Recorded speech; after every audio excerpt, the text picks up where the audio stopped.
Ghosts with solid minds, no tales of the strange. In Sasquatch Secrets, they'll begin to rearrange.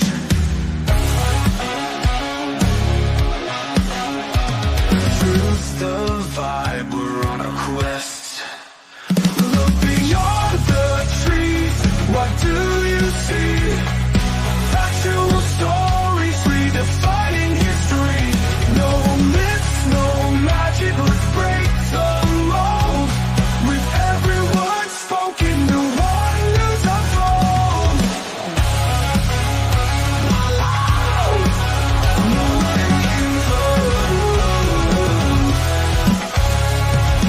Footprints in the snow, not just a myth. Data and research was sift through the pit.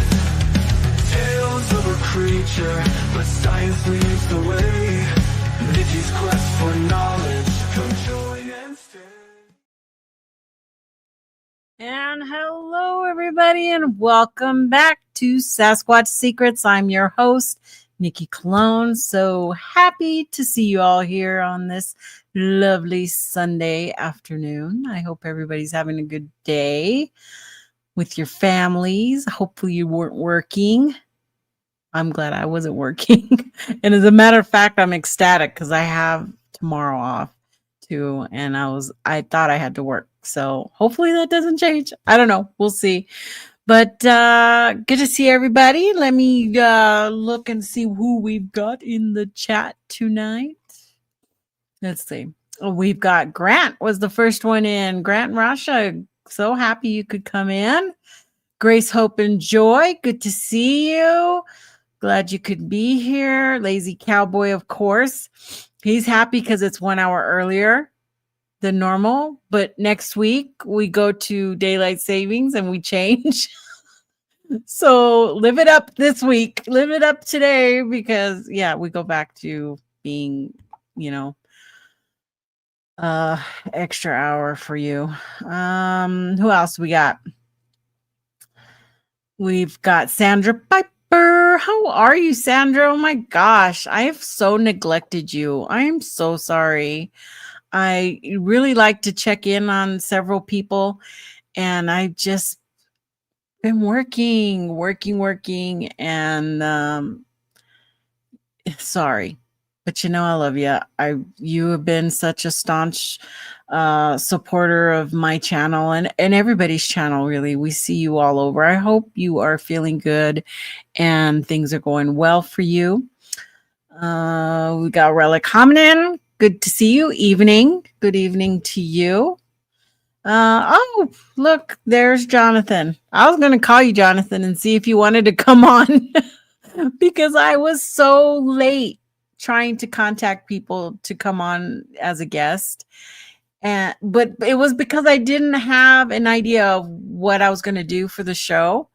I was tossing around a bunch of different ideas, and then my daughter was talking to me and she gave me a really good idea. So I ran with it and I just got busy trying to put the show together. And I was like, oh my God, I didn't ask anybody if they wanted to come on to be a guest. So I put out a few feelers real quick, but I think everybody's kind of busy today. I haven't gotten any word back from anybody, but that's my bad. That's not anybody else's. You guys might be stuck listening to me all night. We'll see what happens with that. But yeah, so Jonathan, if you want to jump in, let me know and I'll send you a link. Who else do we have out there? Sharon, you're awake. That's good. She's always awake for the show. Hope everything's good over there. Is it getting cold over there? Are your winters the same time our winters are? I don't know. That's crazy. Okay. What else do we have? I think that's all in the chat right now. Let's see. I'm going down. Yeah. So looks like we've got a little more people out there, but it's starting to grow. So we will definitely have some people joining us probably in a little bit. But so let me get going on what this whole show's about, because you're probably, some of you might be a little confused about that promo, thumbnail there about the Bigfoot Iceberg. Because this was kind of new to me. I mean, I knew about it, but I didn't put it together with Bigfoot. And that is where I decided to go. So tonight we are diving deep beneath the surface into the cold, mysterious depths of Bigfoot belief. Think of this as an iceberg of Sasquatch lore. At the top, we're going to find the familiar stories and the legends that everybody knows. But as we go deeper, we'll enter dark waters, the stories of psychic communication, the government cover-ups, the interdimensional theories that defy explanation. So we'll explore not just what people believe about Bigfoot, but why they believe it, and how every layer from scientific investigation to pure folklore connects to the human need to explain the unexplainable. And that's where I was kind of going to take this. So grab your gear and hang on tight, everybody, because tonight we are descending into the Bigfoot Iceberg. So how's that for an intro, huh? We are going to, let me see. I'm going to, what am I going to do? Put this one, and then I'm going to do this one like that. So I put scuba gear on him so he wouldn't be drowned in the water. Funny. I thought it was funny. Did anybody else find it funny? I did. It got really cold. That evil white stuff is going to come soon. Whiteface Mountain already received heavy amount earlier. Ooh, is it snowing already in places? I know there was some spots up in New Mexico, maybe Colorado, that received snow already. And hold on one second. I'm trying to send a link to somebody. There we go.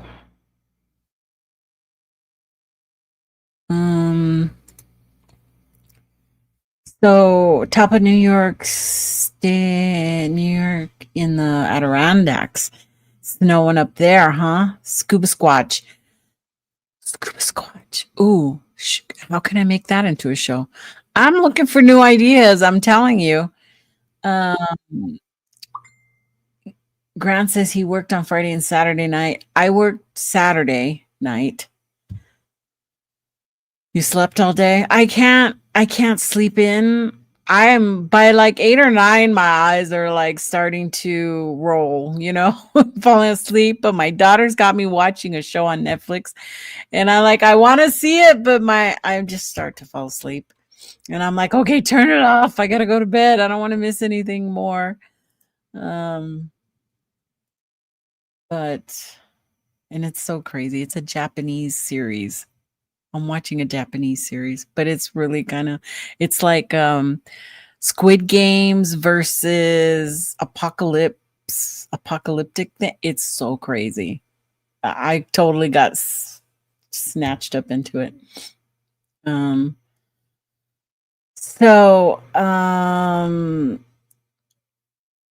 was just seeing, okay. Whiteface Mountain is the 5th highest mountain in New York State, one of the 46 high peaks. I noticed something when I went to Virginia this last time, and a lot of people were talking about the mountains, the Blue Ridge, and the Adirondacks, and a bunch of other mountains in the area. But for me, those are hills. They're small,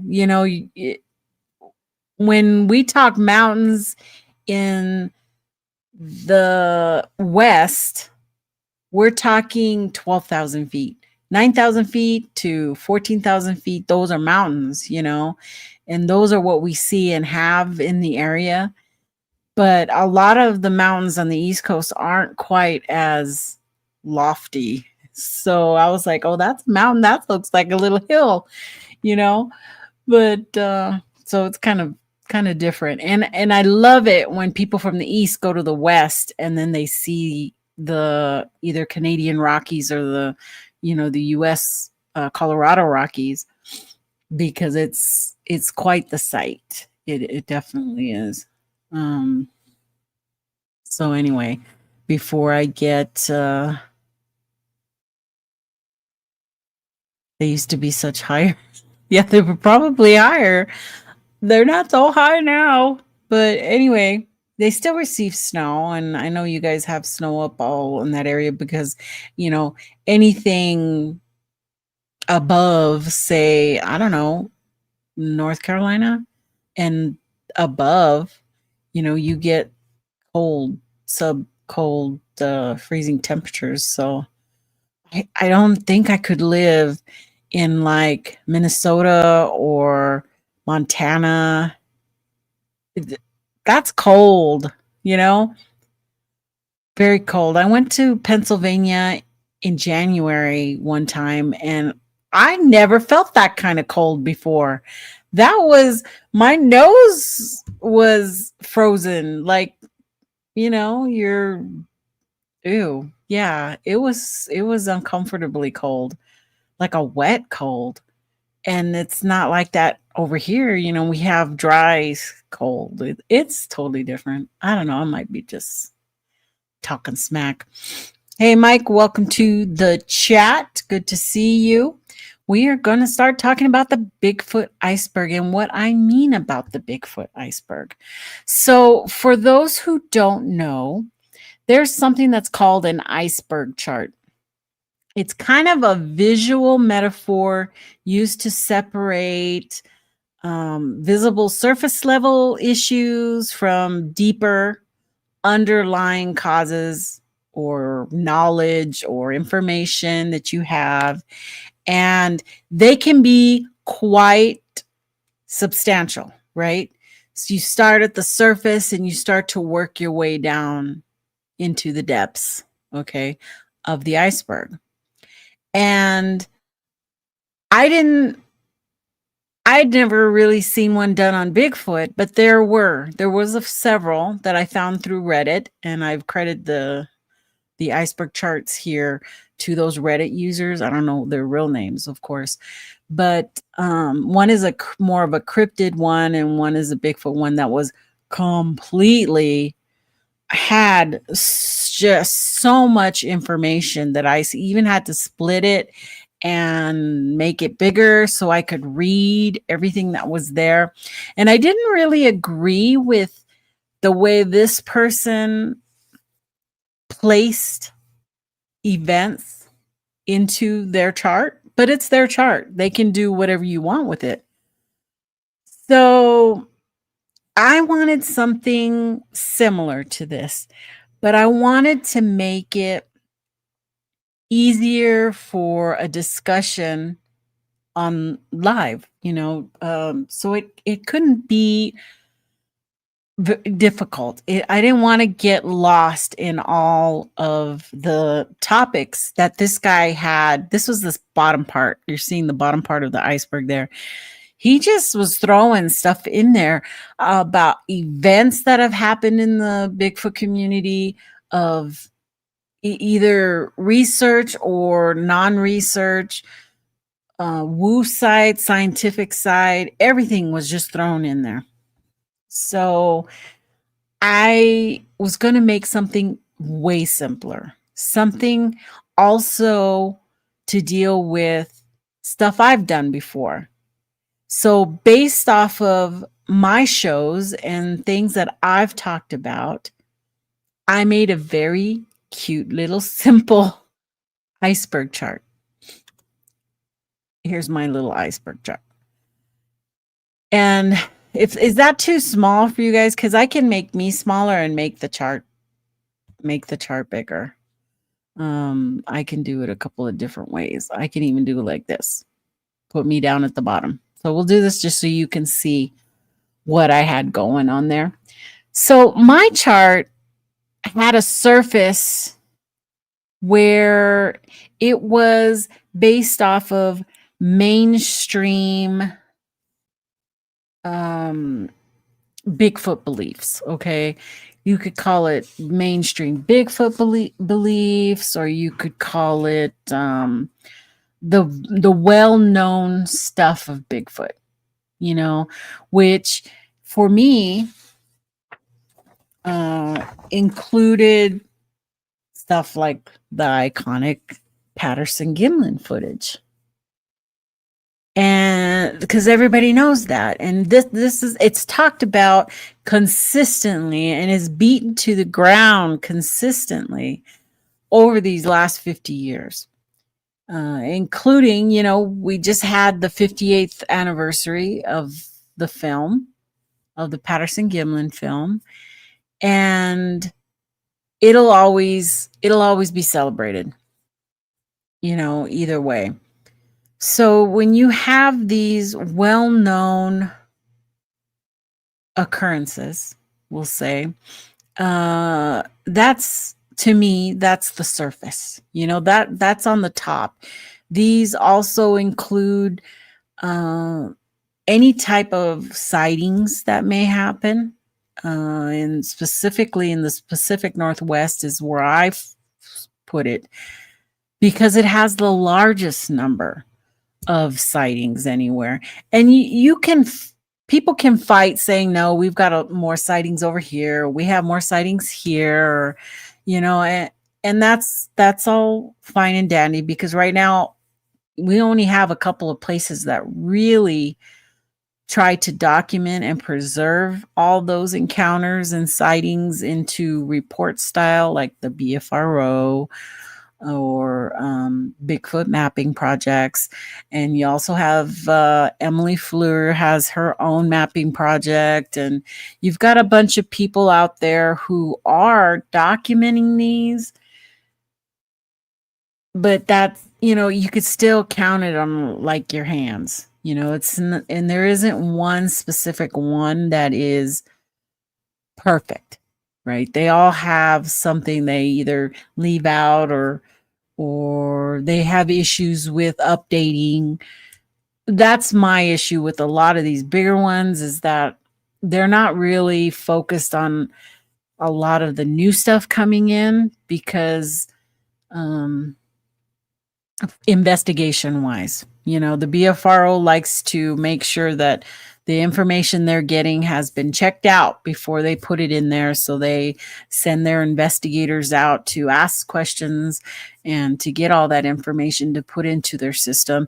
And some, like the Bigfoot mapping project, you put in your information yourself. So if you're just saying, I heard this, or I, you know, saw some kind of shadow off in the distance, and you're saying that's a Bigfoot, and you're putting that in there, you're pretty much leaving a lot of information out. Yet it's still being documented on that project. I don't know. I can't remember his name now, the guy in charge of the Bigfoot mapping project. It slipped my mind.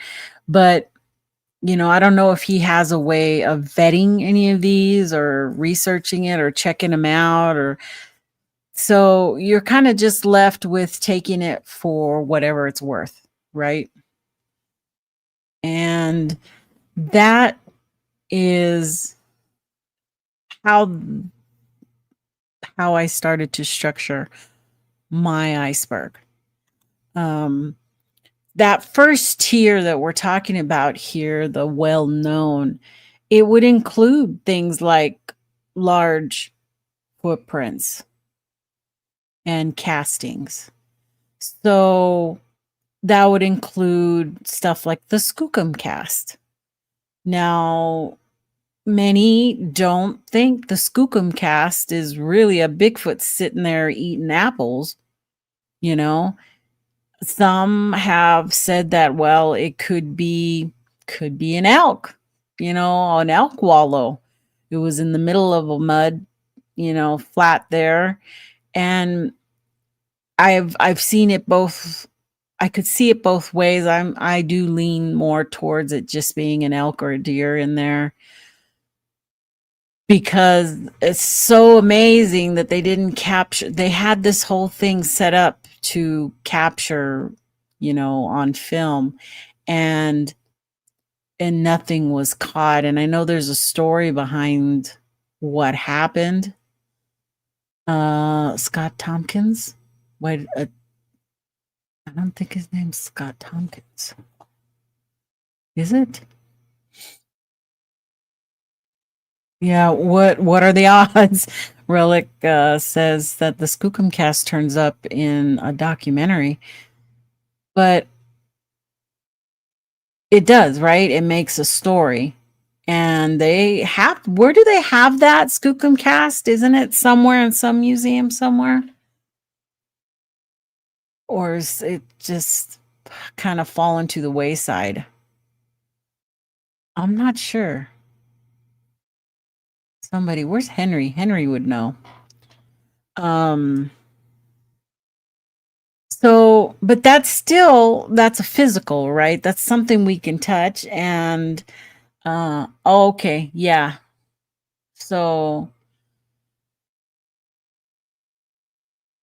and there are the people who claim, yeah, that was an elk. I believe it was an elk. I think it's kind of, if they wanted to prove it was Bigfoot, the only way they're going to do that is with a film, film of a Bigfoot walking over there, sitting down and picking at the apples. And that did the Skookum also have a handprint? I want to say it had a handprint, though they're claiming it was a Skookum Chuck. There's a small town in BC called Skookumchuck. That's kind of a cool name. So, but still, you don't have the proof of it happening. Doesn't mean it didn't happen. It just means that you're trying to present incredible evidence, so you need incredible proof, right? And just that casting alone isn't enough, because anything could have made it. And that's just my idea, or of trying to get the right things. And yeah, we see some really big handprints out there that people have casted, and I think that they look amazing. They look like hands, right? You can purchase these big old handprints. But who made them? Was it just fate? Something kind of, I don't know, deer was in there? Who knows? Okay, I'm just being devil's advocate here. I don't know. I wasn't there. Nobody was there. That's the whole point, is that it was never seen doing whatever it's doing.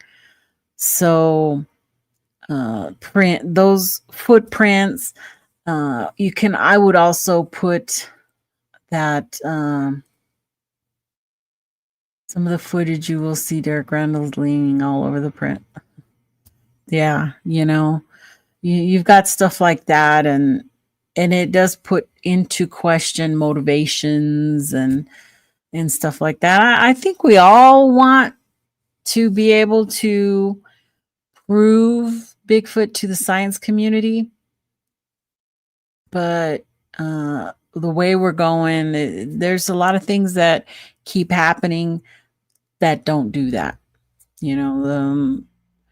We have a lot of issues with our no camera or photography or trail cams have been able to capture something that we can just say, oh my gosh, that looks like a Bigfoot, and many of those that we do have look exactly like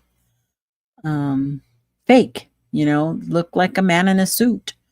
And We have so many suits out there now that many of them are just getting recycled. You know, we know the same ones, the same colorings, all that. I do have somebody jumping in to the back. Let's bring them on. Oh, wizard, what do you see as you twist its out? Hey. Hey, how are you doing? We got I'm doing Jonathan, good. Sasquatch Wizard, in the house. Yeah, I'm doing How was fantastic. your day? Excellent, man. I didn't have to work. Oh, that's even better, right? That's what we're talking about. Camille and I were talking today and said, I think this might be the first weekend outside of just a couple instances, a little camping trip that we did, but just regular weeks. Yeah. First weekend I've had off since the beginning of the year. Like I said, we Wow. went camping and then we did the trip out, just here recently. But outside of that, yeah, it's like every single weekend, Saturday, Sunday, right straight through. So it was nice. Get some stuff done around the house. Yeah, that's good. That's good. And is it cold over there? It's gotten a little bit chillier. Yeah. I haven't seen any snowflakes flying around yet. As I say that, my air conditioning just popped on. Yeah. So that'll be for a little while longer. So I don't know how much you heard, Jonathan, but my topic today is called the Bigfoot Iceberg. The Bigfoot Where Iceberg. I'm talking about a tier of known facts or research, beliefs, how they all fall into a chart, right? Okay. Called the iceberg chart. Mm-hmm. And as I was researching some of these, which were just really a lot, it was a lot of information and some of it didn't seem quite right. I made my own little one, Really cool. One based on how to talk, live without losing everybody. Okay. So this first section here, which is the surface, is all that well-known stuff that we've been talking about. The Patterson-Gimlin is one of the iconic parts of the known, because we know that did happen, and whether you believe it's real or not, it happened. There's something happened, and there was a film associated with it, and there were footprints associated with it, and there were witnesses, right? There were 2 during that time spans. And so that would be considered part of the surface, because a lot of people were drawn into this whole subject because of that film. Yes. Now, the next part would be also known as the areas. And I was telling everybody how the Pacific Northwest tends to have one of the highest encounter rates, in the US. Many people may argue that they have just as many or not as many. And it really doesn't matter. It's just that we seem to have a hub, If you look up any map anywhere about Bigfoot sightings, you're going to see that Pacific Northwest is just one big blob of sightings and encounters. Okay. Yeah. So seems to fit the bill. Right. And then you have stuff like prints that's going to also be on that surface.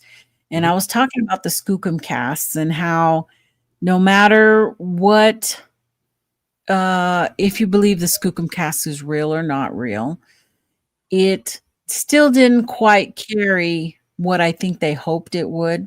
There was still many people half and half, probably. I don't know at this point. I haven't had a whole lot of people talk about it, that it was probably just an elk wallow or something where, the elk sat in there and they're saying it's a butt print and this print, coming out of that.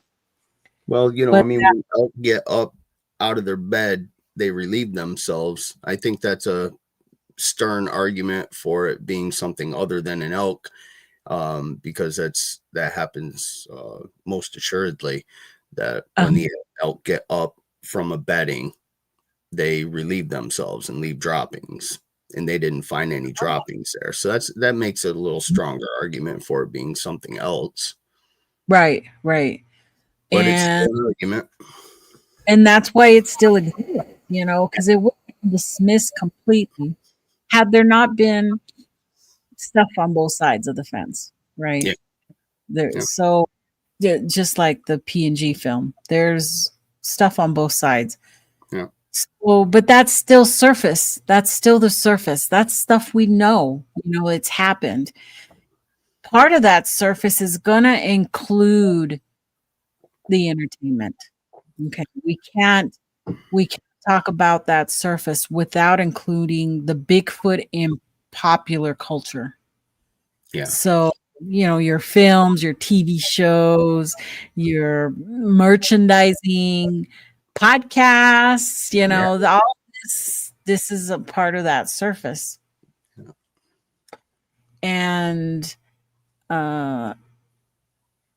Bigfoot equaling undiscovered ape hominid living in remote forests, right? Because that's one of our for the science end, that's what we are trying to discover or to bring to light, is that, you know, how do we prove this to the science community, and where does it fit in the evolution of life? Yeah. Chasing a lot of supporting evidence, waiting for the day that we actually get a body to slap on the table for true examination and classification of this animal. Yeah. And until then, everything else is going to be supporting material. And then once the facts are set straight by the scientists running genomic tests, you know, going back in the molecular time clock and trying to figure out where they came from on that tree, where did they branch off from, and how did this happen? How did we miss this? Then we'll know whether all of these supporting so-called evidence, trace evidence, whether or not it fits in, whether tree breaks are, you know, a reality or not, will be found out after, beyond the discovery. Right. So when you have the surface, everybody's kind of attaches to that through something. Like, you know, mine was definitely the early cryptid documentaries that used to come out. What was your first exposure to Bigfoot? It was just YouTube, just bored watching whatever it was that I was watching, and somehow it popped into my head to check out Bigfoot, and then it was one video after another, and I was off to the races. Yeah. And that's another big one, is that the opportunity these days, say once the early 2000s came into it, and computers and phones phones are computers, you know, and the accessibility of looking up and researching right off your phone or investigating right off your phone is like, now it's 100%, right? Yeah. Information's at our fingertips. Right. And I think that also helps grow, you know, enthusiasm into the subject as well, because people can look it up faster and check things out faster. And one little keyword search can take you to a dozen, you know, or more, or thousands of places actually. Yeah. So, and now AI in the mix, you have yourself a helper that can search 100 times faster, maybe 1,000 times faster than, you know, any one of us. And you can scrub the internet now looking for information that would take you a week to do takes you a couple hours and have it all right there on the screen. And access is exponential these days. Right. Freeman film should be in the iceberg. And you're not wrong there, Sandwich. It because of the debate. Okay, debate would definitely put it into the solid part of the iceberg. And I thought about that, but it's still such a strong force in its own. Okay, just the citing the occurrence of something in itself. That's why it made my top, my surface. But you're correct. And it's the reason why the Patterson-Gimlin remains, so influential after 50 years is because of it being on that surface. But that second tier, the forest floor, which would be, that directly underneath that surface, is what I consider the active research and the debate. And that's where that would fall in yours, in your chart. It would fall as debate because of it being, a two-sided coin there that a lot of people put it on. Let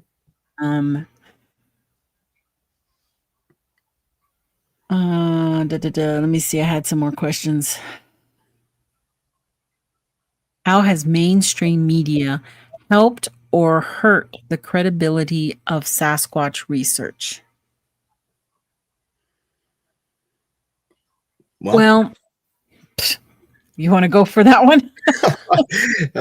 What comes to mind first is that they have always made a mockery and a joke of the subject, which has really repetitively put a mindset to this subject amongst scientific academia as the subject as a whole is a joke. And much like politicians understand that if you just keep repeatedly pounding information into people, eventually they'll all just think that is really real. It just repetitive pounding of your narrative. And the news stations have, in my opinion, never really given this subject a serious look through the whole show. They may give you some information that sounds like they're taking it serious, but there seems to always be a finish in and out for them, so they don't get tagged as, oh, so must be you think there is something to this. They don't want that label, so they finish off with some joke where, well, if you think the big man is really real out there, well, why don't you grab your backpack and your camera and go see if you can get a picture, or some joking thing that they just make a mockery of it, never maintaining any integrity as if it is the truth. And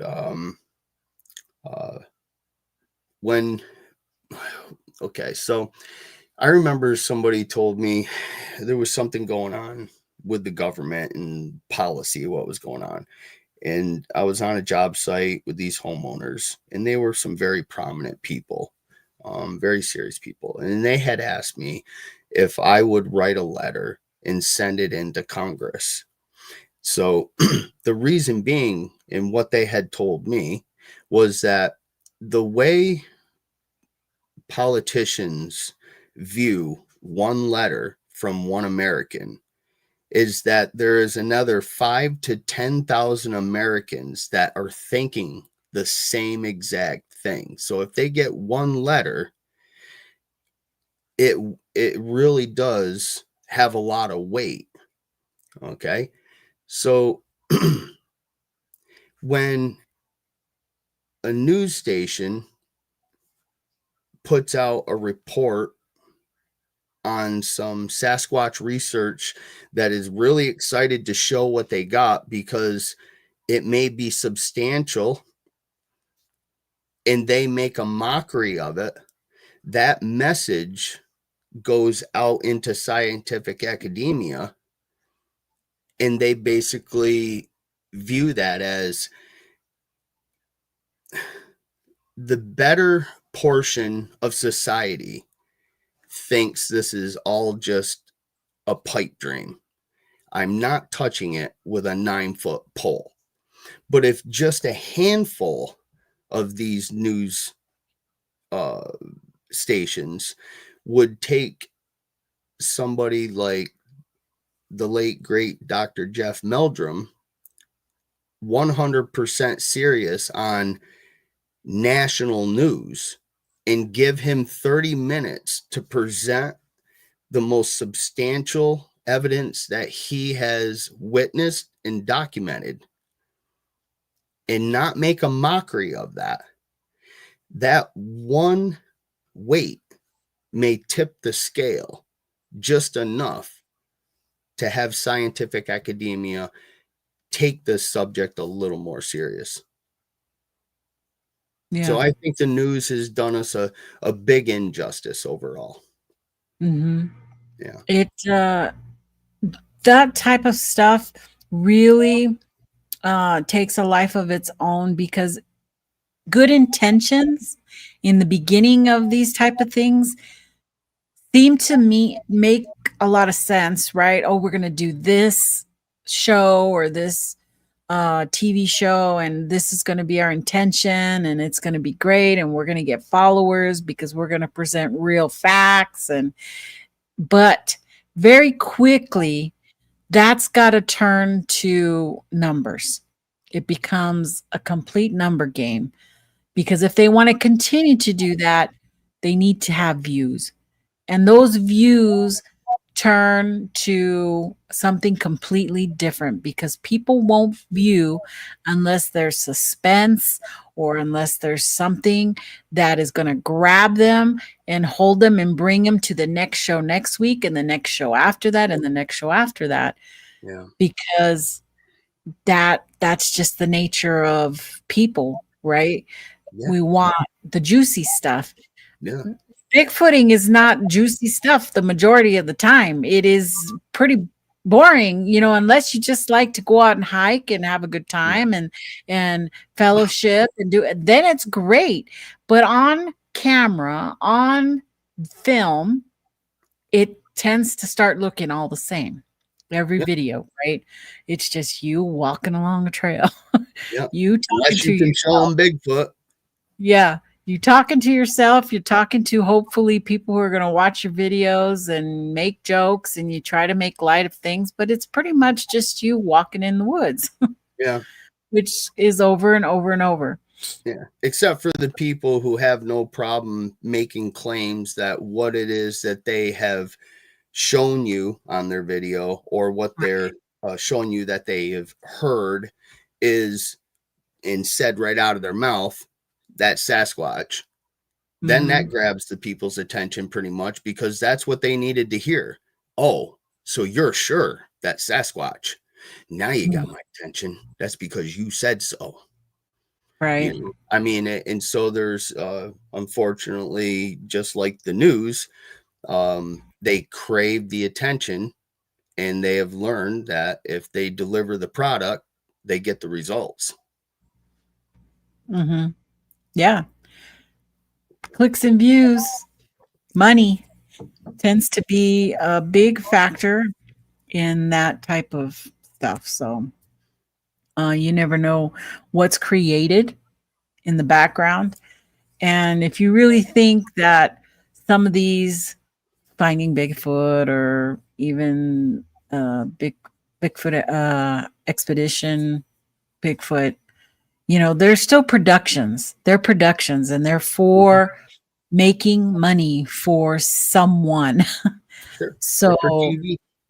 yeah, they're for TV and they're produced. And if you turn the camera around, you'd probably see 20 people in the background, you know, Got the running big around. umbrellas with the right light. Yeah, food services over in the corner, and we don't know. We don't know We're all this. sitting here waiting for Bigfoot to come along. We've been here 3 hours, but we won't show you the 8 people behind us with the right light on me so I glow. And it's good for movie, It's come along anyway. Camera guy, the audio guy, the makeup guy, the whatever. When they don't get a lot of content, one I love is like when they really hype up, like, I've even gotten excited. I'd be like, oh, is something really going to happen? And then all of a sudden, like, they string it on for a good 2-3 minutes. And then they let the cat out of the bag. Oh, it's just a partridge. Like, wow, you definitely don't have no content because you are stretching this bullshit out so long to get through this hour. It's the whole hour, but that suspenseful music that just yeah, that's right on the end of your seat. Holy shit, we're really gonna see this guy. You start like, oh my gosh, they're gonna see Bigfoot. Yeah, no, that's not gonna happen. So there's got to be a show next week. If they find Bigfoot, it's over. That's it. Yeah. So that those type of things, they happen for that. But on this main section about active research, right? I had on mine, because I was basing it off of shows I had done before, is that there's always rules of Bigfoot research, right? And it doesn't have to be 6 rules. I had on the show I had set an example from Dr. Blake Mathis, who had set a 6 rules of Bigfoot research. And we did a whole show on that, and it was a great show. And some of those things were physical evidence, sounds in the woods, testimony and truthfulness, risks of hoaxes, human limitations, and attention-seeking behavior. And he broke it down very simple like that, as to these are the things that happen when you are researching, and you have to try to limit your biases to those things. But it's really much more. It could be whatever your research, what you make of your research, right? It could be 100 rules that you have to follow to go out. Yeah. But those are some of the things that I listed under my forest floor. Let me see if I can go back to. You just need a picture of Thomas Steenberg up there with the golden rule. Right. I did ask Thomas to come on today, but it was a little bit too late a notice, like I had said. Another thing is the spotting bad science. Remember, I think you did you do that show with me doing spotting bad science in Sasquatch research?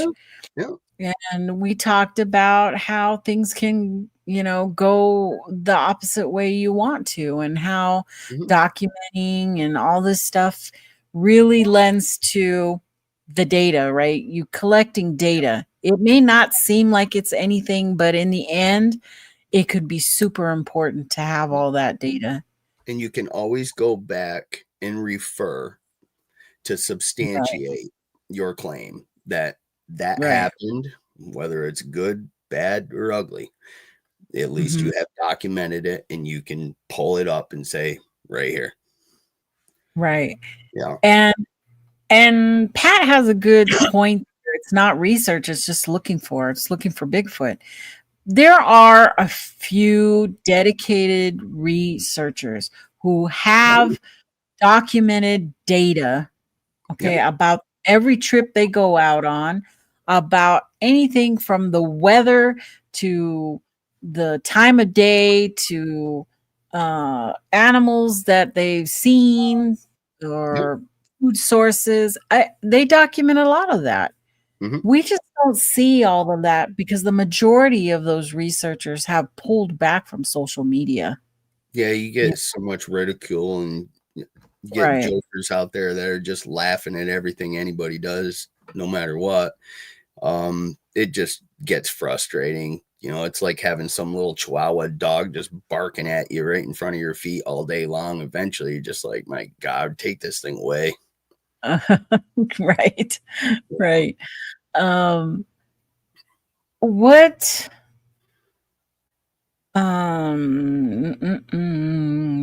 where's my question? So you have reality versus narrative. We've always talked about how, there are certain things out there. What narrative are you going to follow? Is it a narrative? Are who's putting these out? Who is saying this is what we're researching? This is how we're going to do it. It's not. It's up to everybody's own journey on how they determine how they want to look for Bigfoot or try to discover Bigfoot. Are you trying to find Bigfoot for the whole world, or are you just trying to have your own experience? Right. I think all of that kind of comes into play And I think as a lot well. of people, they're only able to do what it is they've learned from others to do. That's why I think it's so important to be a good example. And in you Right. yourself, and been preaching that for, multiple years to make sure you stay in good practice. Accept the fact, like I will say it all the time, I am not a scientist. I do not have a degree. I am not as good as those guys are, but I strive to learn the methodology and then try to practice and obtain information, document it, have it to pull back up at a later date if it is needed, and try to put the pieces of puzzle together as I go down the road. And I think when when videos are, or any information, I say videos because I pretty much am not like a big player in Facebook or other social media sites. But when other people's practice is exposed to the greater community, um, they pick up those techniques and they go try to do them themselves, um, which is good. And it's even better if you take it upon yourself to go right to the scientific papers, read the science journals. They're mind-boggling, depending on what level of education you have. But when you read through a paper and see how they went about extracting the information that they did, these techniques that they use to get that information, a Yeah. lot of it people are very capable of doing. Now, what's a little bit tougher, well, not just a little bit, a lot tougher, um, is having that extraordinary level of education and access to the equipment they have at the universities to be able to process that information. So, only speaking for myself, I understand I am limited to what I can do.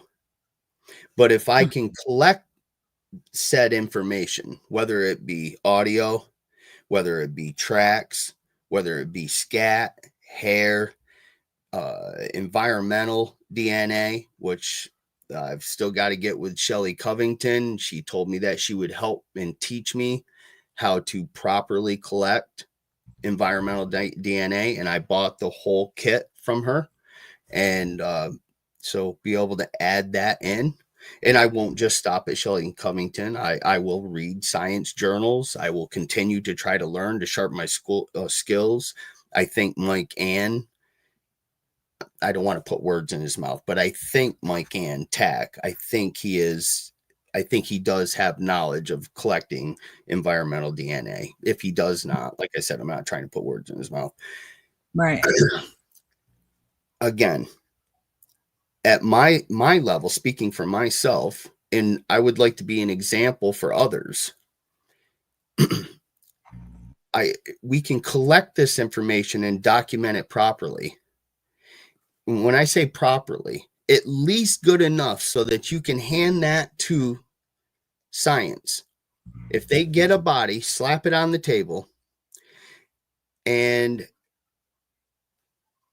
they need the backlog of information, all the audio, all the track cast, all of the scats, all of the information that everybody has collected, documented, and has obtained in a manner that science can take and say, you know what, you did a good job. None of this is contaminated.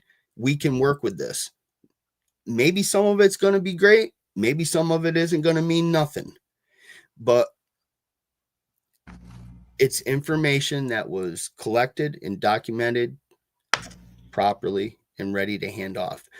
And that, I think, is a great example for all the newbies coming in. And I think that's where they get their information. I mean, you have to have been able to see, everybody has to be able to see this. When folks say nothing has improved, that's, if the only thing that has improved is just the overall conversation and language that I hear throughout the community and the other channels, random channels that I watch, just trying to extract information that might help in what I'm doing or what I'm thinking about. I wasn't hearing anybody talk about, let's say, just one simple thing. Well, I had an experience up in the woods, and a rock came through the woods, and 4 years ago, they were saying a Sasquatch threw a rock through the woods, and that's what it was. Now, because of all the ridicule, they say, well, I'm not sure exactly what it was, but something came through the woods. So they're being more careful about what they say. And in that aspect, and down all the categories, I'm seeing the general community become much better at conducting themselves in front of public and not making brash claims that everything that they see, hear, or do or smell is Bigfoot. And I think that's a success. And it was because of examples of others. Yeah. Cryptid says reach out to Haskell Hart in regards to eDNA samples and studies. Yeah, I'm familiar with that. Thank you. Yeah. And hey, Curious Cryptid. Yeah. Haven't seen him around in a while. Mike Ann has taught Mike Ann has taught other people, and there is a video of him teaching DNA and footprint collection. Very good. Very good. Does he still have the channel My Sage? Welcome My Sage. What was the name of his channel? Something about sage? I don't know. That was back when just before him and Steve Calls went up here over on Lincoln Mountain. Where's My Sage? That's the name of the channel that he had. I actually just talked to Mike the other day. I got some more hair for him. I've actually obtained hair from a gray fox, and I've got that all collected and put in an evidence bag, and I'm going to mail that out to him. He thanked me for the mink hair, and I know they're collecting hairs for a study that I'm not 100% sure what they're doing, but when I find it, I send it out to him or ask him if he wants it. So he said send it. So I send that out to him. Yeah. Pat says, why not bring actual scientists, professionals into the area where Bigfoot is? Those people would discover them if they were there. Because it's the same story. Real scientists have their credibility to worry about. They have, remember, we're a very small portion of the community. The majority doesn't believe in Bigfoot. They don't believe in these unknown cryptids out there. So if they're professionals and they have their professional life, they take a chance. They take a risk by involving themselves in pseudoscience. And it would take them much longer than a mosey on up into Long Pond to find Bigfoot, because I mean, there's a lot of planning. There's preliminary things that they would do. Then they would make a plan, and then they would enact that plan. And if that plan didn't work, they would try a different plan. They would incorporate this, just like science works. Attempt you got your question, your hypothesis. Now you're out doing your experiment, and you're going to do your observations, and then you're going to collect all that, go back, do your analysis, and then you're going to come up with a conclusion. And that conclusion might not be exactly what you're looking for. And at that time, they might decide, I don't know if there's enough out here to spend that kind of money, and keep on going with this. But if they stumble along a pristine track and they bring in people like the late, great Dr. Jeff Meldrum that they know, and they extract eDNA out of there, and they find something that they can't explain, that is really going to light a fire. And then they're going to start coming and making phone calls and bringing everybody in. I mean, it does take an initial start, but it isn't like you're going to grab 2 or 3 of the top scientists around the area, take them up into the hottest spot for Sasquatch everywhere, and say, well, hang out up here for a week, do everything that you can do, and expect them to come out on next Friday and say, oh, well, son of a bitch, we did it. Thanks for having us up here. Sasquatch is real. We got one in the truck. Horse shit. Right. They ain't rare and elusive for nothing. Right, exactly. Either don't believe that they're really out there, and if you think that they are because there's enough supporting evidence that there is something out there, it sure the hell ain't easy to find. I mean, take for instance, here just recently, you got to watch this video. The boys from the OP Olympic Project, but a sublet from that, Study Sasquatch. They just did a video where they have shown everybody these thermal trail cams. Nikki, you remember this goes back a couple years ago when we were on a show, and I was barking about what we need is a thermal trail camera. I'm like, do they sell such a thing? And I started talking about that I was going to make this thing, and I showed you the ammo can that I got, and I'm talking about my LX thermal because it had that RCA cord, and that these gamers, they have this little thing that they put an SD card in, and I was supposed to be able to plug it in, but I just could not figure out how to finish that off. And then I ran out of money and I had to go back to work. But these guys pulled this off. That means they not just pulled it off, but they have made one hell of a unit. I mean, they've really put some brains to this and some money, and I'm damn proud of them, and I'm excited to see what they come up with. But in any event, they have put their all into these mobile thermal trail cameras that can record, I don't want to put words in their mouth, but I think over a month, maybe longer than that. And the thermal imaging is of something I've never even seen, even the Pulsar XP50 or the Telos. I mean, I don't know. They've definitely made a connection to get thermal imaging that is to the point where you can see the different temperatures, the texture of the hair, and they're capturing bear, mountain lion, all the other animals in the forest, and the elk coming through it and crystal clear 100 yards away. And I won't blurp it out if any of these guys are listening right now, but matter of fact, one of them, I think he accepted my friend request on Messenger, and I'll send him a message privately, because I would imagine that's probably confidential. How and I don't want to talk about that, but there's I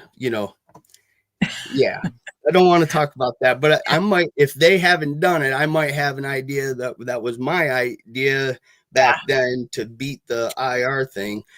But either way, I'm getting way off track here on your show. It's okay. Part of that whole bringing in accredited scientists, it's kind of a loop, because you have to pay them, right? You have to pay them. But the normal Bigfooter are weekend warriors. We're not making a living at this. Nobody's making a living doing Bigfooting. Okay. So even the OP and the Bluff Creek Project and all of them, they're footing the bill on their own, scraping by, trying to make it work out of their own pockets. And nobody wants to sponsor, this kind of activity, because it really doesn't go anywhere. It's just kind of, I don't know. It is what it is. I'm not going to say it's, well, if we had the money, we could really find, but we probably could find Bigfoot if we had an unlimited bankroll and a person who was willing to be out there 24/7, looking for answers.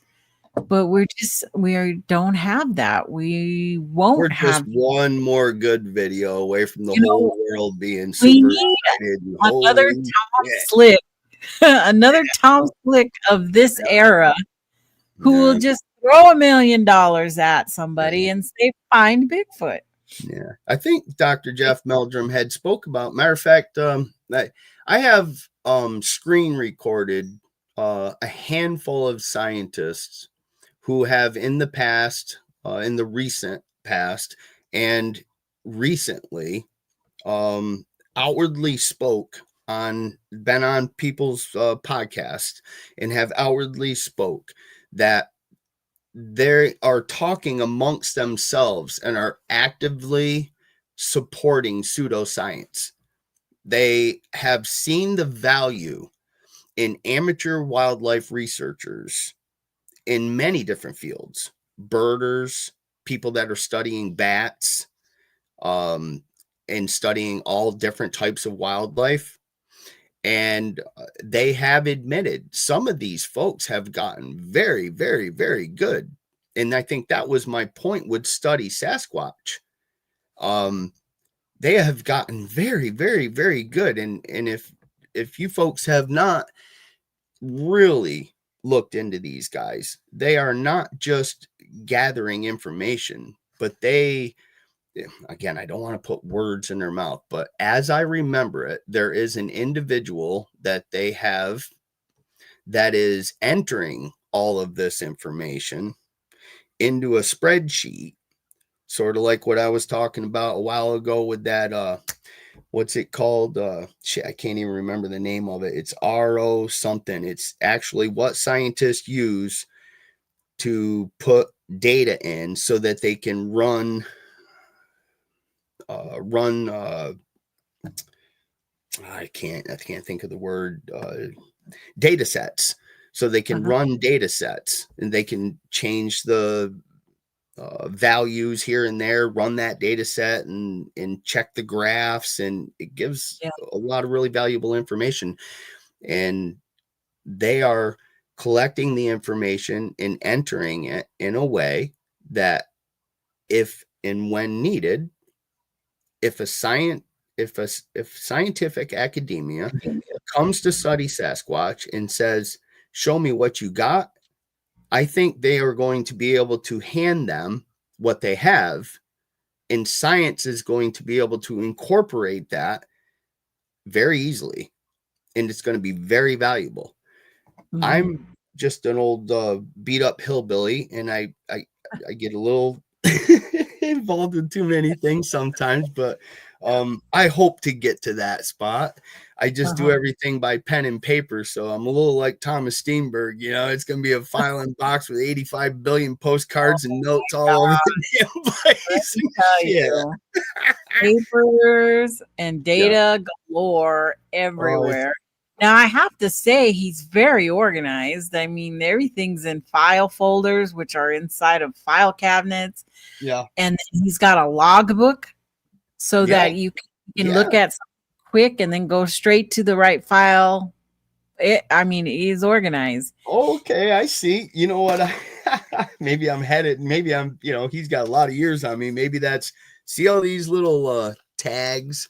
Yeah. So that's what I started doing, because I was like, well, how the hell, if somebody asked me to find something, I've got to have a way to find it a little easier than be like, well, give me like a week to read this whole damn thing. I'll find it. Yeah. I know. I've got books and books over here where I just keep putting stuff. And I'm like, oh my God, I did a whole show on that. Where's my work for that? I know I found that name, but I can't. I can't find it, My second journal, I actually made an index in the beginning. So I think that's going to help exponentially. So in the beginning, I gave myself a couple pages. So I wrote down, from pages 1 through 3, this is what's in it. Pages 3, this is, important things. On page 7, it was this. So at least then when somebody says, hey, when you were talking about this, that, or the other thing, what was it? And ask me some questions. I can get the journal out and look at the index in the front and be like, okay, the trip up to northern Maine, right here. It's here. Instead of give me 20 minutes and I'll try to find it. Well, we've all kind of just done that, right? I had my important stuff and I thought, you know what? I'm just going to keep a book with my important stuff that I'm always looking up. Yes. Well, now that one's already full. Sure. That one's already full. Go. Good job, Nikki. Good job. I got stuff falling out, right? Yeah. Lectures and stuff that I've done. Good job. Is one of the things that Brent's like, you need to make a book. You have too much information. And I'm like, I would know how to sort this stuff out. Seriously. That takes time. And that's the time that us general folks just don't have. And that we wish we had. I do it once and then it goes over here to another pile. Yep. Unfortunately, that's just the way it is. But it makes you really realize that for us to get further, we need that collaboration, right? Yes. We need to work with others. Yes. To get somewhere in this field. And egos are real, okay? Yeah. And it's hard to get really good people because of that. To work together, because somebody wants to be in the limelight when you get to that point. And there are several feuds going on in the Bigfoot community right now that are just like, why? They're fighting over the rights of a picture that doesn't show shit. You know what? It doesn't make sense. And but we need to find the money makers. We need to find the ones who are going to support this venture. The sponsors. I think those are going to play a really big role in the future of Bigfoot. Yeah. Unfortunately, we need to have the bankroll so that there are individuals who can not worry about that part and just research and investigate.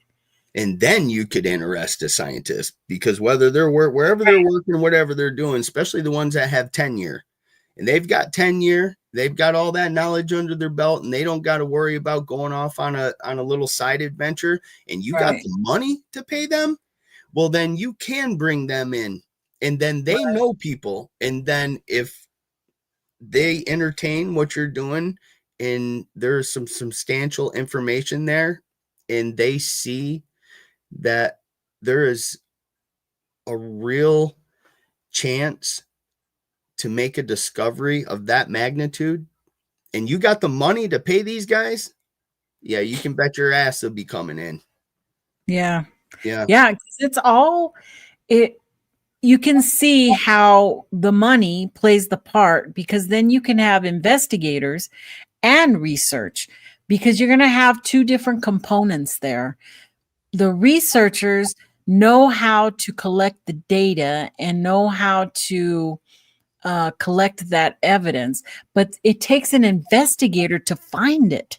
Yes. Yeah, You you got to know? have boots on the ground. You got to be out there to find the information, because they're not walking around in the Wilton Mall over here.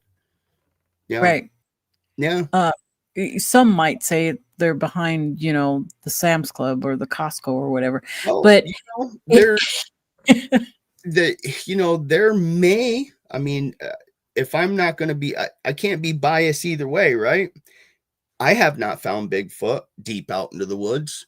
So even though I personally don't think that there is a bunch of them hanging out in and around small rural town, I say small, medium-sized towns behind tacos and raiding the dumpsters, there may be a few instances where one has come in, and there may be a few instances where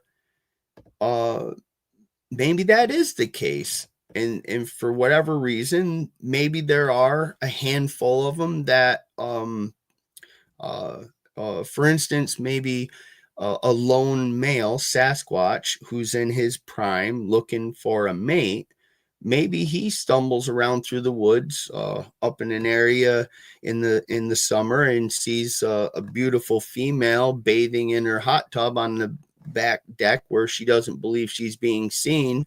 And maybe that male is aroused to the point where he hangs around for a while, and then maybe he's getting into the garbage can and starts hanging in that area, and people start seeing this, and these stories start to pop up. But so that's a scenario where there is a possibility, and I wouldn't rule it out, even though I don't think it's a very high possibility. Right. We don't know. That's the whole investigation part. That's the whole getting the data and putting it all together. And the collaboration, we need that. We need the next step, Jonathan. We need the next step in serious Bigfoot research. Yeah. What should it be? What would you say for you that would be? Well, I'm going to say right now that I think we are on the cusp of one of the biggest things that this Bigfoot research community has witnessed, and that is Study Sasquatch, with those mobile thermal camera units that can record without a person being present for a month or better. If these beings are out there, then assuredly they would have to be filmed. Yes, they are rare and elusive. They're, I think I shared with Chris about the scent issue, but, I do understand that, he is right that I think they do have it covered, the way that they bury them in the stump. I shared with him that I was I trapped, and he shared with me that he trapped too. And that, my idea is that when I was trapping fox, even though I took precautions as boiling my traps, waxing my traps, only handling my traps with sterile heavy rubber gloves, not letting them touch nothing but the mountain air, being so super careful with that equipment, using a knee pad to kneel on the ground to make your dirt holes set, not touching any twigs coming into your area, trying to be as scent free as you possibly could, but still yet come in there 3-4 days later to check my set, and in the loose sand see where a fox came in and tippy-toed and got close to the dirt hole but didn't go in and scattered off. Why did it scatter off? Because that fox knew something wasn't right, and that's just a fox. And if these Sasquatch beings are 10 times more keen than a fox, my idea is that, can you put a timer in these things so that, you know, you have a battery life? And I'm going to use an example. If the battery life only lasts for 30 days, I think that it would be beneficial to put a timer in your unit so that it does not even turn on until like 7 days after deployment, to give Mother Nature time to rid your teammates' scent from the area before the camera turns on.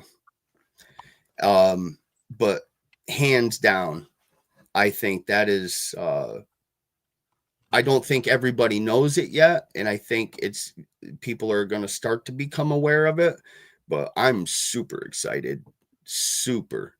I think they did a magnificent job, and very well thought through, and I'm very excited for it. Do I know anything outside of that?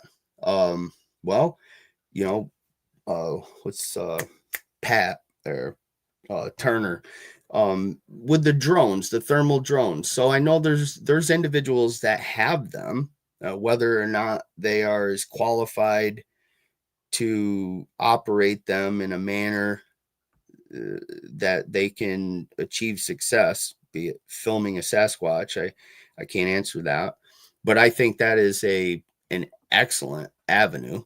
But they're super expensive. But was it McGill from Sasquatch Theory? I think he has one. I think is it Randy Harrington has one? I think Randy Harrington has one. And who was on the show with son of a bitch, Russ Jones, who was on the either way, Russ is the guy that was on the show with Russ. He has one. So I think once people get more of those, and then okay, I'm sorry. Yeah, I shared this with Bill Trackway. Okay, so there is some new technology that is very similar to LiDAR, but there is technology with LiDAR that is becoming extremely advanced and has the ability to penetrate the forest canopy and map solid objects on the forest floor and beneath. Oh. Folks, look it up. I speak of this because it came out of the mouth of Dr. Jeff Meldrum on a podcast that he shared, and it was asked a very similar question. So I think LiDAR, aerial thermal surveillance, long-term ground thermal surveillance, and I can't think of that other one, but I think technology in general may just catch up with these. And I think I said this quite a while back ago. If I had the technology in the way to make it, I would want to make a mosquito-sized drone that can film in 8K and can be out in the woods, and I can see it anytime I want and make it rest on a tree.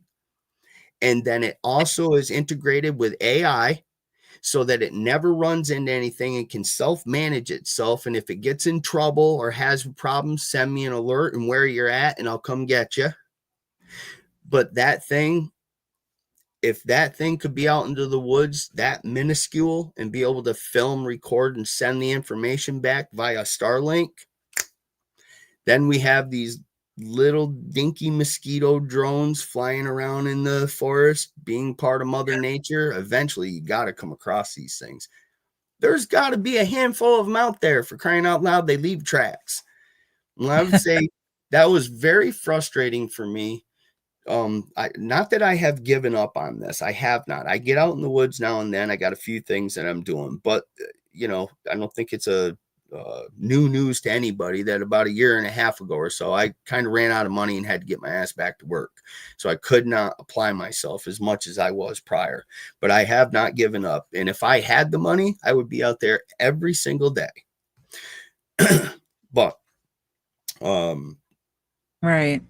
And again, it comes down to money. Like you said, we have to have the money. We have to live. We have to pay our bills, and all this technology comes at a price.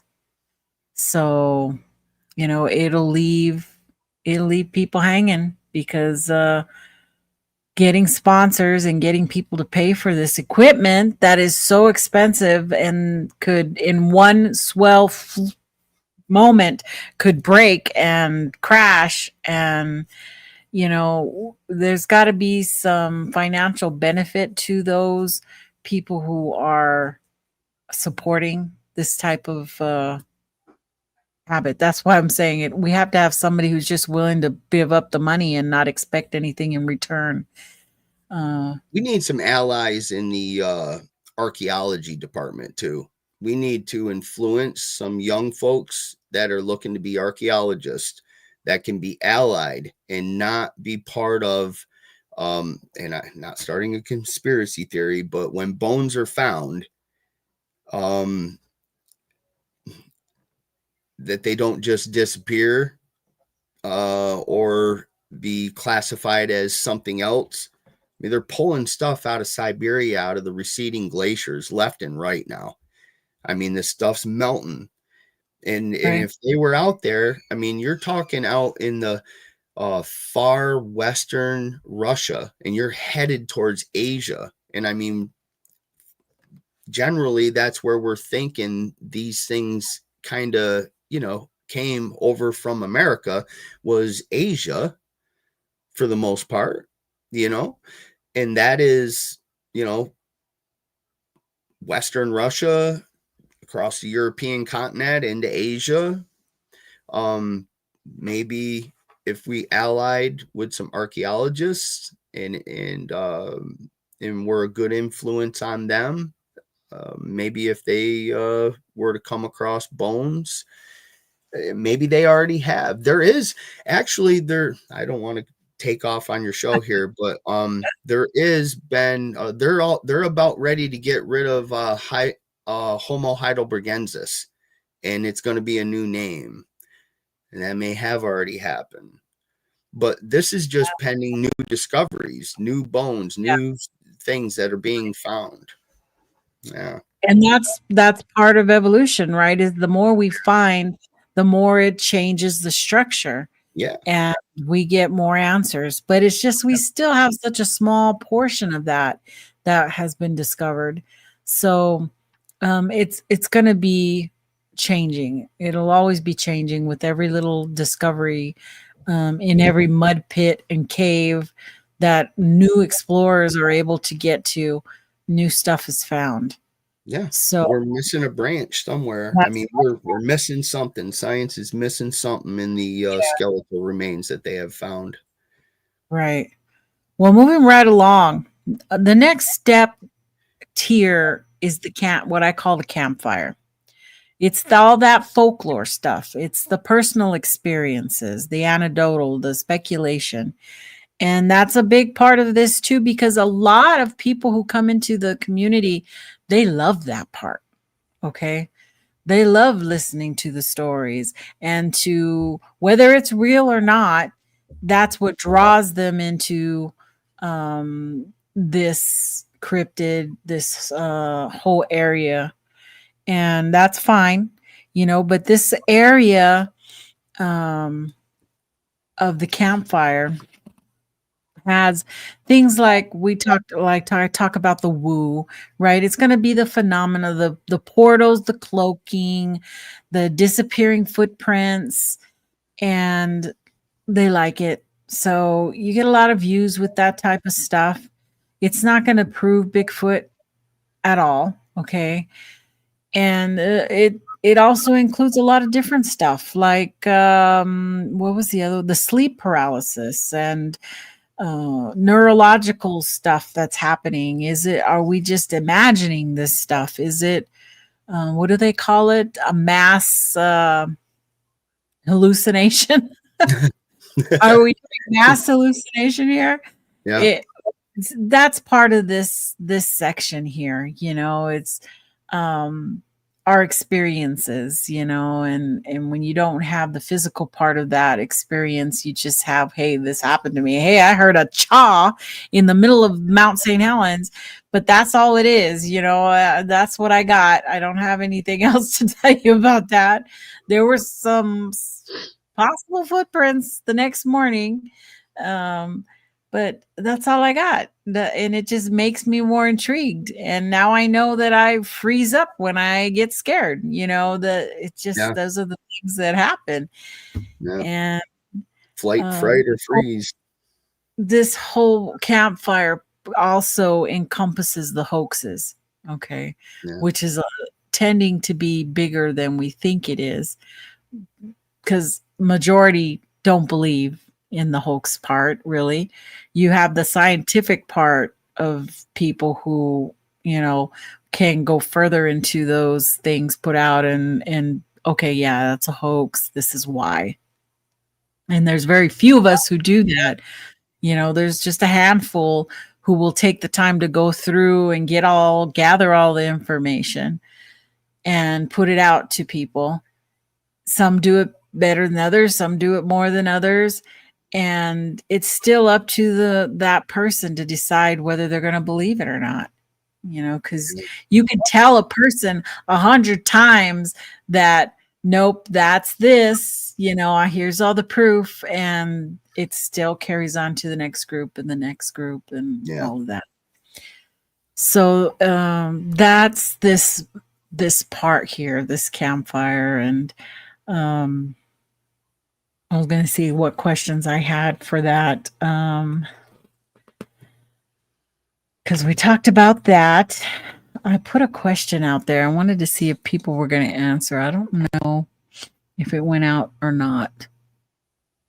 If you could search anywhere for Bigfoot, where would it be? That was a question I put out. I don't know how it listed came out on YouTube, though. Washington State. And anywhere from there, right on up into Vancouver, Alaska. I learned quite a bit about that barren land bridge.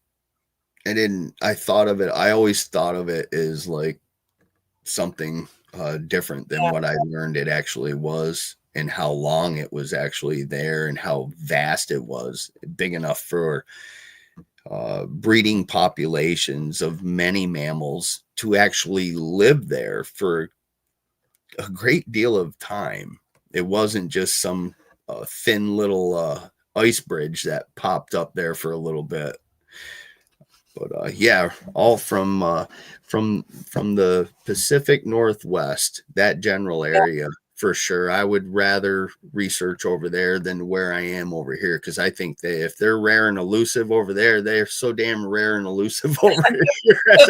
I don't know. It's like, exactly. Crazy ones decide to run through New York and you get some sightings. I think the Whitehall thing was a pretty substantial situation. And for some reason, there was there appears the evidence points towards there was a few of them over here hanging out for a handful of years.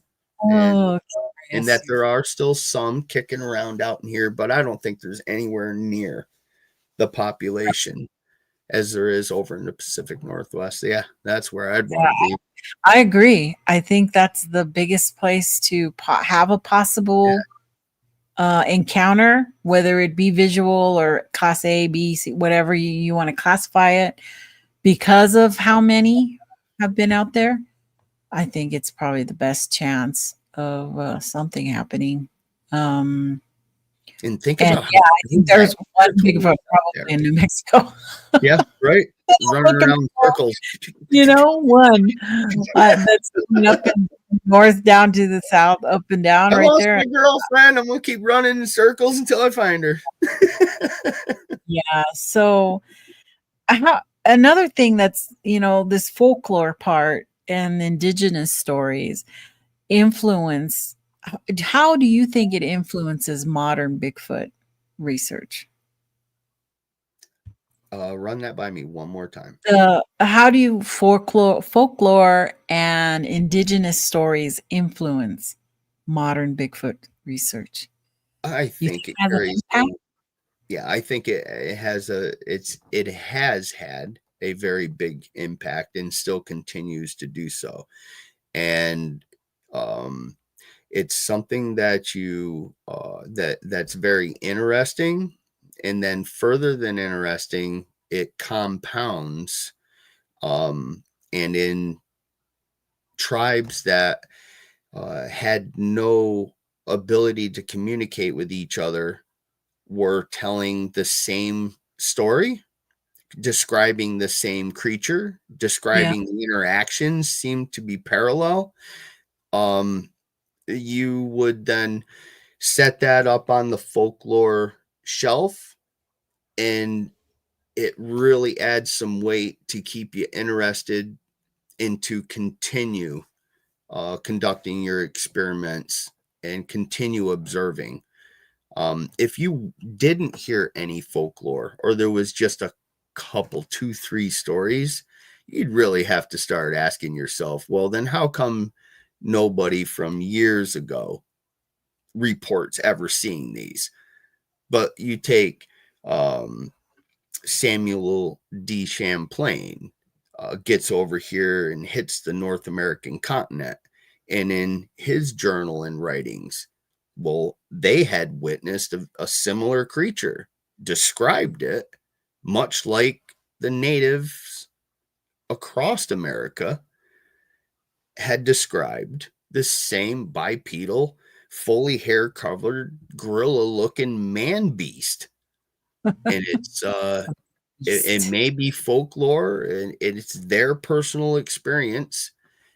We can speculate what it is, but you really just can't file it away into the garbage section because there's some content there. Yeah. It's interesting. Well, it's very interesting because how can they all be having this type of stories along a vast different indigenous, not just one particular tribe, but many different tribes.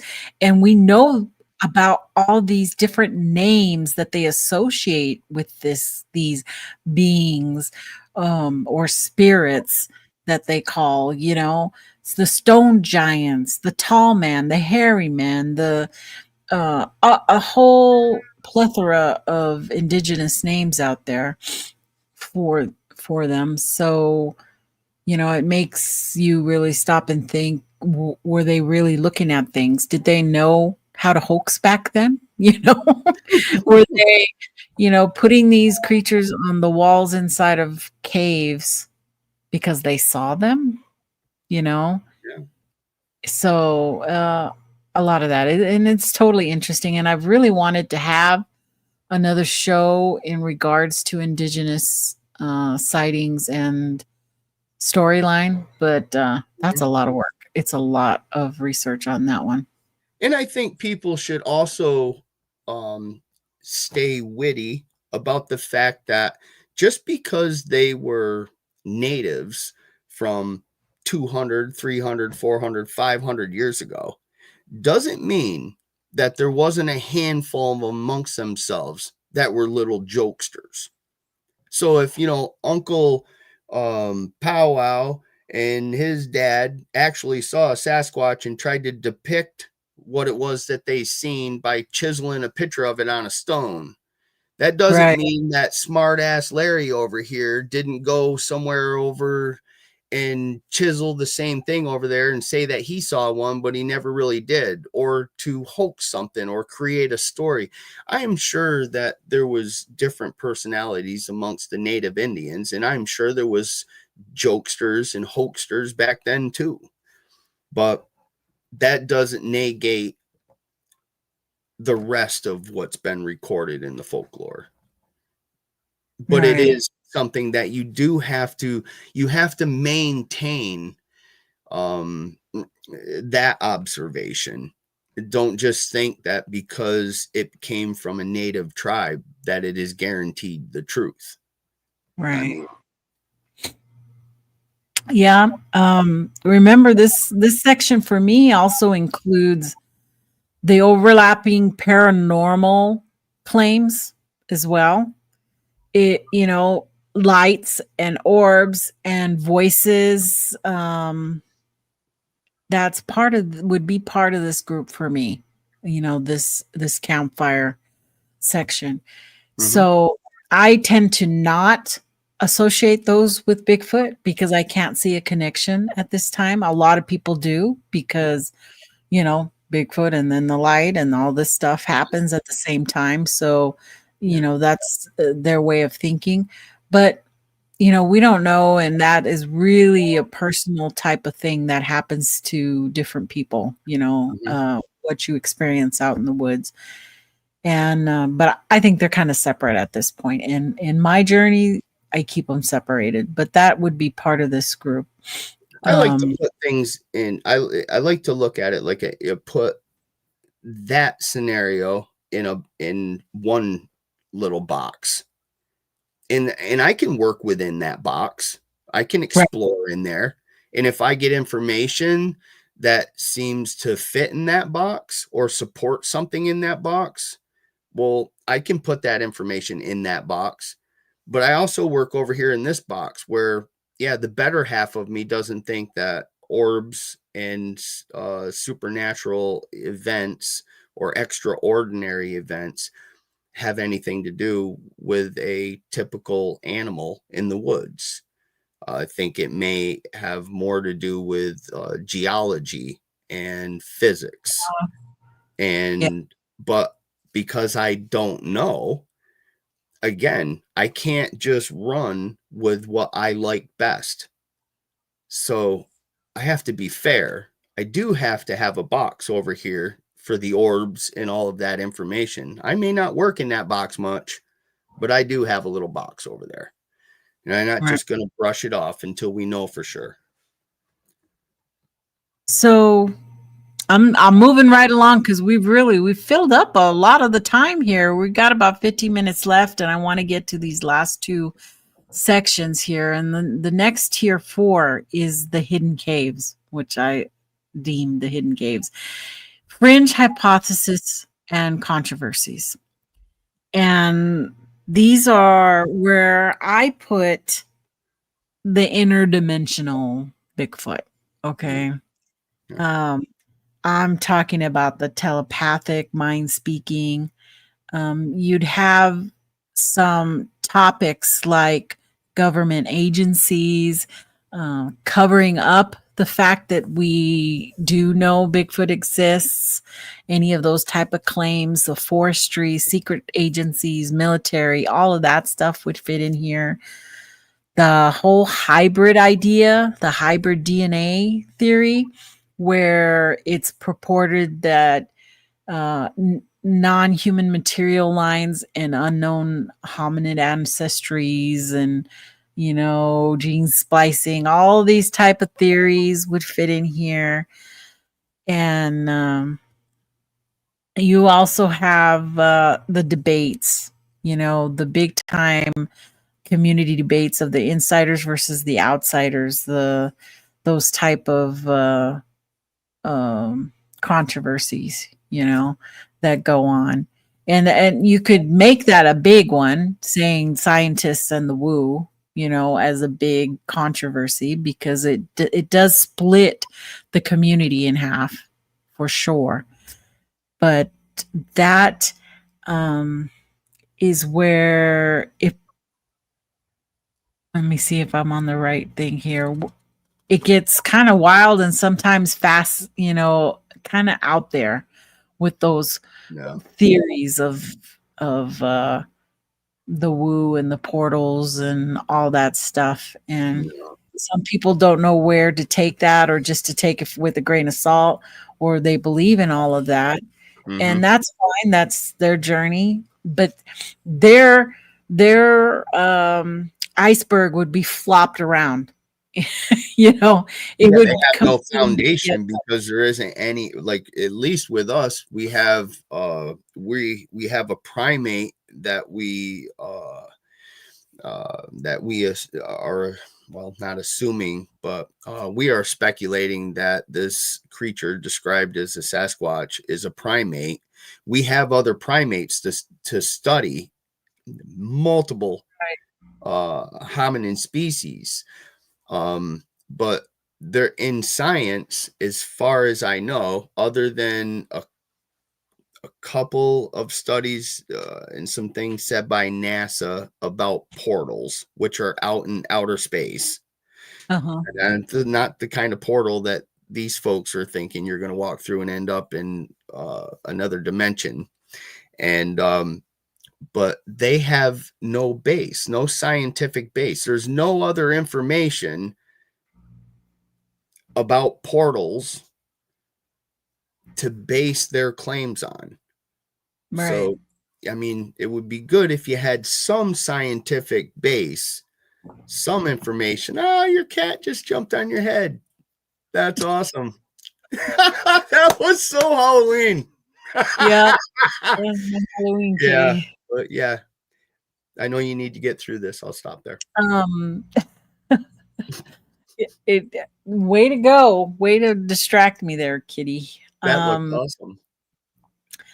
So it leads to questions, right? When we have these hidden caves, there's questions like, have you heard of convincing accounts of mind speak or telepathic encounters? Do you know of government or private organizations that have been suppressing information about Bigfoot? How about, should the Bigfoot community handle claims like this differently? Are we that open? The scientific side tends to not be like that. So they affect all of us. They affect passionate believers and alike either way. So this interdimensional Bigfoot theory, is it fantasy or is there possible reality to it? There's all kinds of questions with this type of stuff. But my question was, do you think Bigfoot could be paranormal, extraterrestrial, or something natural but misunderstood? I think something natural, misunderstood, very extraordinary, fast twitch, muscle fiber, this great big huge 500-600 pound mammal that can move like a red squirrel and dash off like lightning, and can jump extraordinary distances, and I think that its physical attributes and its keen senses in the woods and its apparent intelligence level attributes to what people refer to as supernatural. Right. And so many different questions that I tend not to, unless I'm doing a show directly on, the Fringe. I try not to go there because it's so many unanswered questions and you can't answer them because it's purely your ideas, right? Your own speculation, your own feelings on how that stuff goes, because it's not science based at this. It's not. It's just it's your emotion, own feelings, and belief, and that has no, that is just personal. Right. It is. And I still had another section. I mean, I put the abyss on there. Yeah, this is really good. You did an excellent. This part, it really is the guardian spirits. And I could lend to some Native American because they believe that Bigfoot is a spirit. Yeah. They have legends and storylines like that. Yeah. And or is like nature's sentinel. I've heard of that before, where they said it's all encompassed, it's part of the forest, that Bigfoot can portal into the trees to get energy, get its energy, or which is really far out there for me. Yeah, but that would only take one Sasquatch that walks behind a big redwood tree and then has the brains enough to turn and walk directly away from that native Indian forever and ever and ever down off the mountain and gone, while that Indian just sits there and say, well, that damn thing's still behind the tree. And then finally goes over there and why, that thing just walked behind the tree and disappeared. Right. Well, there you go. So the story starts. It all comes to, how do we balance the storytelling, science, and the spirituality when discussing cryptids? It's everybody's going to have their own take. So you got to walk real soft. Don't hurt feelings. Don't call names, but stand your ground where you're at and try to be a leader, because the faith and belief, it might have a place in certain people's channels and certain aspects, but I think over here, and for the folks that are trying to build a foundation to deliver to science when needed, I don't think faith and belief has and feelings have a place in the science.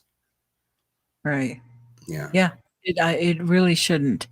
They're going into two different aspects, into the abyss. Into the abyss.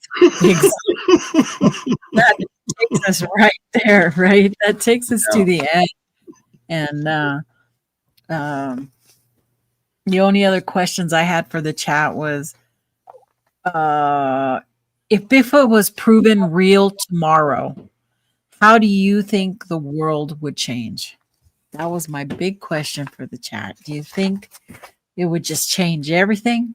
That it would flip people's minds, that people would be scared to go into the woods. And then you would have the crazies who wanted to go into the woods. I think it would be, I don't think it would be good. I don't know. I could see it going both ways, good and bad. It would have a lot of ramifications in industry, and but the immediate effect, I think, with our society, because generally most of our society is just, don't interrupt what I got going on starting Monday morning, because my kid needs to be at the dentist. I got to get to work. And then I got my day going on, home, cook dinner, got to take out the garbage, walk the dog, do this, and then do it all again the next day, all the next day. I get paid on Friday, got to pay the bills. I got a birthday party to do Saturday. I'm going hunting on Sunday, doing this. Don't mess up my day. We are such a fast pace moving through. When we catch news that's huge, I mean, shit. Is everybody still talking about or making bunkers or waiting for aliens to come because the government announced that they've been chasing UFOs around? I mean, that's old news now. And we're going to find out after the 29th if that Atlas A. Yeah, right. Yeah, they found moving parts in it now and everything. Oh my good Lord.